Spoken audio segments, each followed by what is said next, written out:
नमस्कार, मेरा नाम डॉक्टर निशा भटनागर है। मैं मेडिकल डायरेक्टर हूँ अवेया फर्टिलिटी एंड आईवीएफ सेंटर। और आज हम एक बहुत ही महत्वपूर्ण विषय के बारे में बात करेंगे जो है थिन एंडोमेट्रियम, मतलब बच्चेदानी की झिल्ली पतली है।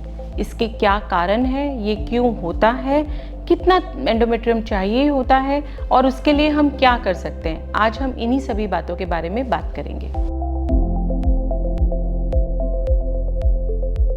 ये जो मॉडल मैं आपको दिखा रही हूँ, ये गर्भाशय का मॉडल है, यूट्रस का मॉडल है।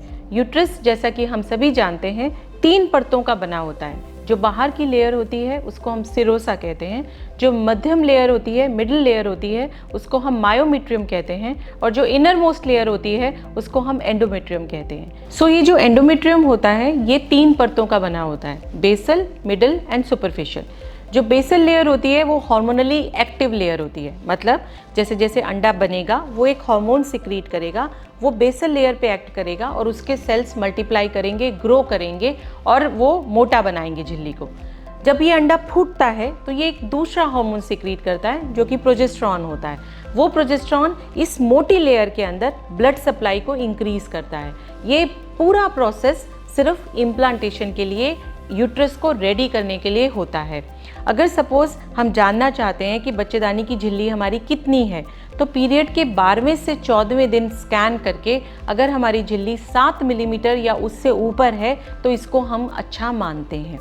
अगर अंडा अच्छा बन रहा है तो 18 मिलीमीटर का फॉलिकल है आपका 12वें से 14वें दिन, और झिल्ली की परत आपकी 8 से 12 मिलीमीटर है, दैट मीन्स सब कुछ ठीक है। जब हम झिल्ली को चेक करते हैं, हम ना सिर्फ थिकनेस चेक करते हैं, हम उसमें और भी बहुत सारी चीज़ें देखते हैं। मतलब उसका अपीयरेंस कैसा है, वो उसमें इकोस कहीं ज़्यादा तो नहीं है, पूरी सफ़ेद तो नहीं है, उसके अंदर कहीं कोई पॉलिप तो नज़र नहीं आ रहा, उसकी ब्लड सप्लाई कैसी है। 4 जोन्स में उसको डिवाइड किया गया है, जोन 1, जोन 2, जोन 3, जोन 4। अगर ब्लड सप्लाई जोन 4 तक पहुंचती है तो आपके प्रेगनेंसी के चांसेस बहुत अच्छे होते हैं। दूसरा एक सवाल ज़्यादातर लोग हमसे पूछते हैं कि झिल्ली पतली क्यों हो जाती है, उसके क्या कारण है। झिल्ली पतली होने का प्रमुख कारण जो है वो इन्फेक्शन है।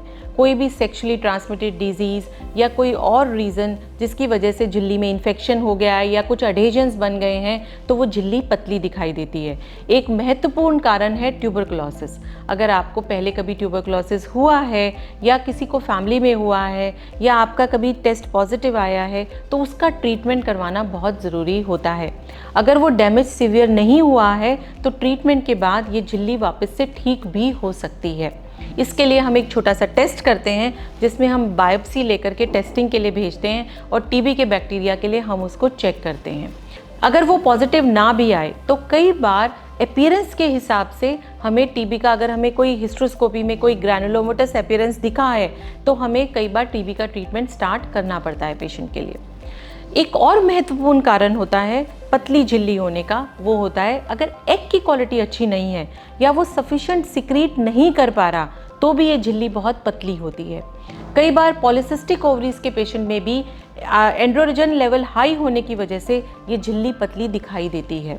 अगर कोई सेप्टम है या कोई एडेशंस है तो भी ये झिल्ली पतली हो सकती है, बट इस सब को हम हिस्ट्रोस्कोपी करके चेक कर सकते हैं। अब दूसरा महत्वपूर्ण सवाल लोग हमसे पूछते हैं कि क्या पतली झिल्ली के साथ प्रेगनेंसी हो सकती है।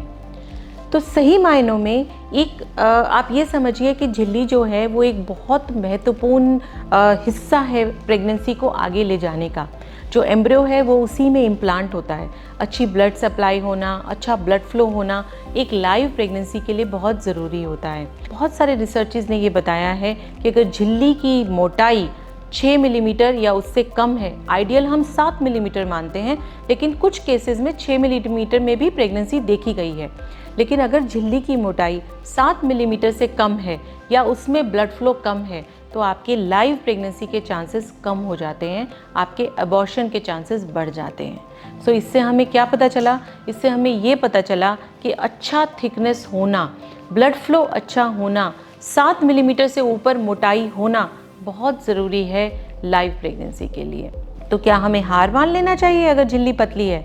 नहीं, ऐसे बहुत सारी चीज़ें हैं जो हम कर सकते हैं उसके सक्सेस रेट को बढ़ाने के लिए, जिसमें सबसे पहला इंपॉर्टेंट चीज़ है हिस्ट्रोस्कोपी।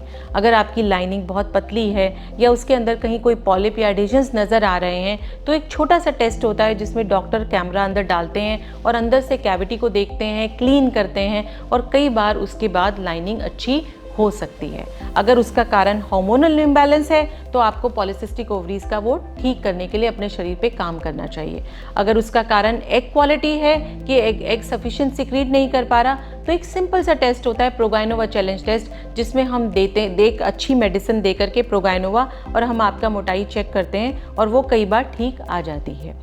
कई बार जो झिल्ली की पतलापन होना कई बार आइट्रोजेनिक होता है, मतलब आपने कोई बहुत समय तक ओसी पिल्स लिए हैं या आपने कोई क्लोमिड नाम की दवाई खाई है, साइफेन अगर आपने लिया है, क्लोमिफेन सिट्रेट अगर आपने लिया है तो कई बार वो झिल्ली को पतला कर देती है।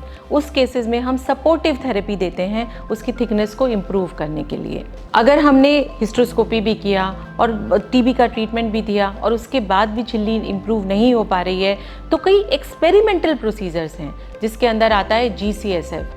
GCSF मीन्स एक ऐसा ग्रोथ फैक्टर है जिसको हम झिल्ली बनाने के समय पे 2 से 4 बार अंदर यूट्रस के अंदर डालते हैं और उससे झिल्ली इम्प्रूव हो जाती है। दूसरी चीज़ है PRP, platelet rich plasma therapy, जिसमें हम पेशेंट का ब्लड लेते हैं और उसमें से प्लेटलेट सेल्स को एक्टिवेट करके सेपरेट करके यूट्रस के अंदर डालते हैं। ये भी ब्लड फ्लो को इम्प्रूव करने का काम करता है, लेकिन ये सारी चीज़ें सिलेक्टिव हैं। कुछ पेशेंट्स में ये काम करती हैं, कुछ पेशेंट्स में ये काम नहीं करती हैं। आजकल एक और चीज़ चल रही है जिसे हम कहते हैं स्टेम सेल थेरेपी। इसके अंदर हम बोन मैरो से स्टेम सेल निकालते हैं। स्टेम सेल्स ऐसे सेल्स होते हैं जो जहाँ पे भी डाले जाएं वो वहाँ का काम लेना शुरू कर देते हैं और उसको ग्रोथ को बढ़ाते हैं। तो अगर सपोज़ अगर आपकी झिल्ली पतली है और इम्प्रूव नहीं कर पा रही है तो हम स्टेम सेल थेरेपी भी कर सकते हैं लाइनिंग को इम्प्रूव करने के लिए। कुछ केसेस में इसके साथ भी बहुत अच्छा इम्प्रूवमेंट देखा गया है, बट ये सभी केसेस पे लागू नहीं होता है। आपको डॉक्टर से जाके मिलना चाहिए कि क्या ये आपके लिए बेहतर है। कुछ हर्बल प्रिपरेशंस भी आती हैं जो लाइनिंग को इम्प्रूव करती हैं। ऐसा हम एक साइंटिस्ट के साथ हम ये प्रोडक्ट्स भी यूज़ कर रहे हैं जो कि हर्बल चाइनीज़ मेडिसिन्स हैं जिसको हम देते हैं पेशेंट्स को लाइनिंग को इम्प्रूव करने के लिए। लेकिन अगेन कुछ पेशेंट्स में ये काम करता है, कुछ में ये काम नहीं करता है। कुछ नेचुरल तरीके जो आप कर सकते हैं अपनी झिल्ली को थिकनेस को इम्प्रूव करने के लिए या ब्लड फ्लो को इम्प्रूव करने के लिए, वो है वॉक, योगा और एक्सरसाइज। इसमें कोई नुकसान नहीं है, तो ये सब तो आपको करना ही चाहिए। कम से कम आधा घंटे वॉक, कम से कम 10 से 12 सेट सूर्य नमस्कार, ऐसी एक्सरसाइजेज जो ब्लड फ्लो इंक्रीज करती हैं जेनाइटल्स को। फॉर एग्जाम्पल बटरफ्लाई, लेग्स को बैठ करके मूव करना या ऊपर लेट करके साइकिलिंग करना, ये सब कुछ आप अपने ब्लड फ्लो को इंक्रीज़ करने के लिए इस्तेमाल कर सकते हैं। एक और चीज़ जो कि कुछ लोग रिकमेंड करते हैं और हमने कुछ केसेस में इम्प्रूवमेंट देखी भी है, वो है एक्यूप्रेशर एंड एक्यूपंक्चर। ये भी किया जा सकता है आपके ब्लड फ्लो को इंक्रीज़ करने के लिए। सो मेरा आपसे निवेदन है कि आप ये सब कुछ ट्राई कीजिए, अपने डॉक्टर से मिलिए और बहुत केसेस में हमें इससे सफलता भी मिलती है।